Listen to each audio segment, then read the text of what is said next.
kayak kayak apa sih, kayak memaksa lu ngelewatin batas dari normal lu, tapi sebenarnya lu sebenarnya nggak enjoy amat gitu, kayak gitu sih. Kok di situ bisa lama, kok kamu sebentar banget sih. Nah, itu kan membuat kamu mempertanyakan kenormalan seksualitas kamu gitu. I have problems, dan caranya adalah kalau misalnya itu, kalau memproses perasaan kan nggak enak. Kenapa banyak laki-laki tidak sadar bahwa mereka membeli kepercayaan dirinya lewat obat-obatan ini gitu. That's a problem. Obat yang dimaksud adalah obat kuat atau obat yang digunakan untuk mengatasi disfungsi ereksi pada pria yang biasa dikenal impotensi dan ejakulasi dini. Masih ada alasan lain untuk membeli obat kuat, namun yang paling umum justru berakar dari masalah eksplorasi hingga kepercayaan diri yang kurang. Biar dia bisa bekerja di sentral, karena penyebab impotensi kan 45%, 40% itu adalah masalah psikis.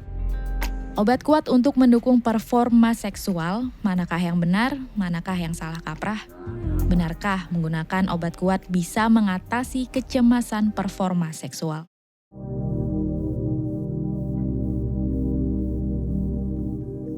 Butuh perjuangan buat babak pertama, kedua, menyamakan ketiga posisi cowoknya itu kan. menunjukkan eksistensinya sebagai laki-laki. Nggak kepo. Nggak tertarik. Viagra, Biar Cialis, kuat. Jadi gue agak takut sebenarnya. Nggak penting maksudnya, seks dan cinta. penting kepuasan katanya. Kesenangan sih. Oh, gue karena dulu ya di Roxy, karena dekat rumah gue kan, dia kata bar di Tomang kan. Tapi bukan di pinggir jalan persis, jadi lu saat masuk gang situ ada satu tempat di mana dekat tukang soto situ. Nah, di tempat yang sama tuh biasanya lu bisa dapetin obat kuat kata temen gue gitu kan. Terus dia bawa ke kampus dan gue yang kayak yaudah gue I'm in lah gitu lah. Gue pengen coba apa sih rahasianya gitu, rasanya gimana gitu. Karena kan kalau lu habis minum sama kalau lu habis kayak ngedrugs itu kan pasti kan beda kan sensasinya.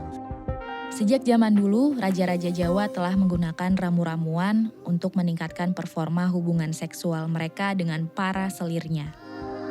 Budaya patriarki yang menempatkan pria wajib kuat dalam segala hal memunculkan paham yang sama terhadap masalah seksualitas. Di masa modern ini, ramu-ramuan tersebut hadir dalam bentuk obat-obatan dan jamu yang bisa didapatkan di toko sentra obat, apotek, hingga di pinggir jalan tanpa perlu konsultasi ke dokter terlebih dahulu. Terjadinya disfungsi ereksi. Nah, karena luasnya, sementara orang-orang untuk berobat juga masih ada, satu, malu. Kedua, mungkin merasa, di mana-mana juga tersedia kok dijual pil biru. Obat kuat di masyarakat selama ini identik dengan pil biru atau Viagra, jenis obat sildenafil yang paling terkenal. Berawal dari obat untuk penyakit jantung, kemudian Viagra berkembang menjadi obat penawar impotensi dan ejakulasi dini sejak 1998. Di Inggris, penjualan sildenafil pada tahun 2018 merupakan kedua terlaris dalam kategori obat gangguan genitourinari. Sementara itu, Asia Tenggara menduduki peringkat pertama dengan penderita disfungsi ereksi terbanyak, disusul Asia Timur dan Eropa. Pada sebuah studi terhadap 1.100 orang, separuh diantaranya mengidap gangguan disfungsi ereksi dan 185 orang diantaranya mengaku mengonsumsi Viagra. Karakter mereka yang mengonsumsi ini sendiri bukan mereka yang memiliki masalah biologis, tapi lebih kepada para pencari sensasi, pengidap kecemasan, dan mereka yang sebenarnya sudah percaya diri akan kondisi biologis mereka. Tujuan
Nggak pakai sih tahu. Cuma kayak oh gini doang gitu. Kayak gitu doang sih. Nggak pernah tahu. Kalau dia pun pakai aku juga nggak tahu.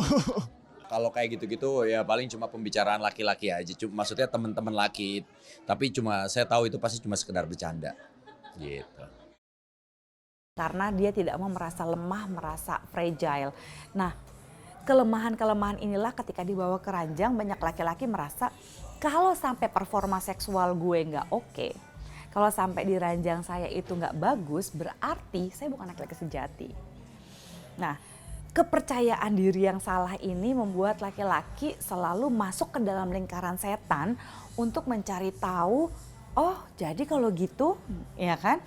Kalau saya nggak kuat, saya harus obatin. Kondisi-kondisi stres, pola makan, kurang berolahraga, kurang tidur, kemudian mereka lari kepada merokok, alkohol, ya. Itu semua mengakibatkan kondisi seperti ini. Konsumsi obat ini tentu ada efek sampingnya. 90% kita sudah melakukan penelitian, ya. Obat-obat ini cuman efek sampingnya juga nggak sedikit. Ada yang mual, ada yang setelah meminum obat ini apalagi kalau dia sedang ada sakit jantung, dia meminum obat jantung tuh bisa shock, ya. Kemudian juga ada yang mengakibatkan pandangannya jadi semuanya jadi berwarna biru, ya. Jadi efek sampingnya selain daripada efeknya itu kepada si penis sendiri mengakibatkan ereksi, tapi juga pada organ-organ tubuh lain, pada lambung, pada mata, pada apa juga ada. Oleh karena itulah mengapa sildenafil, tadalafil, vardenafil itu harus dengan resep daripada dokter. Tidak sedikit pula yang sudah terlanjur ketergantungan baru mencari pertolongan ke seksolog. Yang saya sedih justru kebanyakan laki-laki ketika bertemu dengan saya dalam kondisi apalagi yang tahu kalau saya seksolog klinis, malah ada yang gini, umur saya 30 tahun, 30 tahun masih oke kan. Saya rajin nih pakai obat ini. Saya bilang gini, loh sejak kapan kamu pakai gini? Sejak umur saya 27 tahun, Mbak. 27 tahun kan masih kuat ya. Terus ini apa buat pacar kamu? Ya enggak, buat ya pokoknya setiap saya berhubungan seks sama pacar kah, sama gebetan kah gitu. Saya selalu harus minum obat kuat. Why?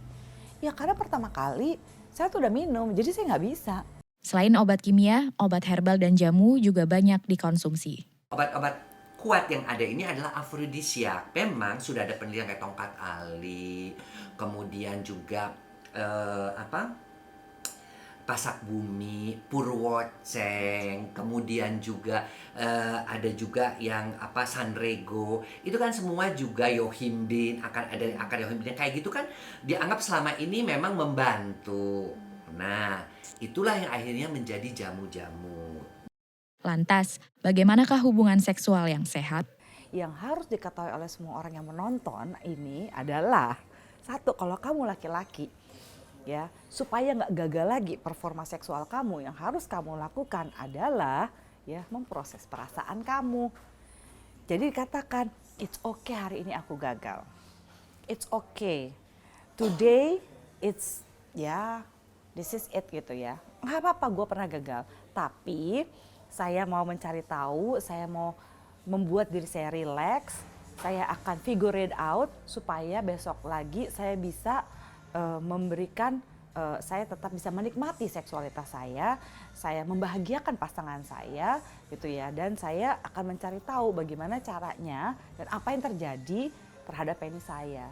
Ya, yang pertama saya selalu mengatakan cerdik dalam hidup. Check up kesehatan, terutama tensi, kolesterol, gula darah, urin lengkap, ya kan, asam urat dan sebagainya. Check up kesehatan rutin tiap tahun. Enyahkan asap rokok dan alkohol. Rajin berolahraga 30 menit per hari wajib, 190 menit per minggu wajib. Olahraganya lebih kepada aerobik, bukan olahraga untuk memperbesar otot ya. Kemudian diet yang seimbang, rendah kalori, tinggi protein, itu yang paling bagus. Jangan banyak makan nasinya, tapi lebih banyak sayurnya, lebih banyak proteinnya. D-nya. I-nya istirahat yang cukup, tidur mesti 6-8 jam. Begadang semua mengakibatkan disfungsi ereksi. Dan kelola stres dengan baik. Kalau gue ngerti kayak sesi itu kan lu ngelakuin hal ketika lu dan pasangan lu tuh suka sama suka dan puas lah ibarat kata gitu. Nah, puas itu sebenarnya definisinya nggak bisa lu tentuin kayak lu berapa lama lu main gitu. Ya kan, kalau gue sih ngerasa kayak puas itu gue bisa memuasin pasangan gue dengan berbagai macam cara, pada akhirnya gue tahu itu gitu. Dan menurut gue kayak lu nggak usah lah kalau lu yakin dengan cara diri lu sendiri dan banyak metode hal, apalagi herbal ya gitu ya. Herbal itu dalam artian lo gue bisa konsumsi kayak jamu, gue bisa konsumsi kayak madu gitu, ginseng dan yang lain tuh resikonya lebih sedikit karena itu bukan chemical dan itu kayak manipulasi lu gitu sih, manipulasi diri gue yang dimana waktu itu kayaknya oke deh, kayaknya iya deh, tapi sementara kan pasangan kan nggak tahu kan.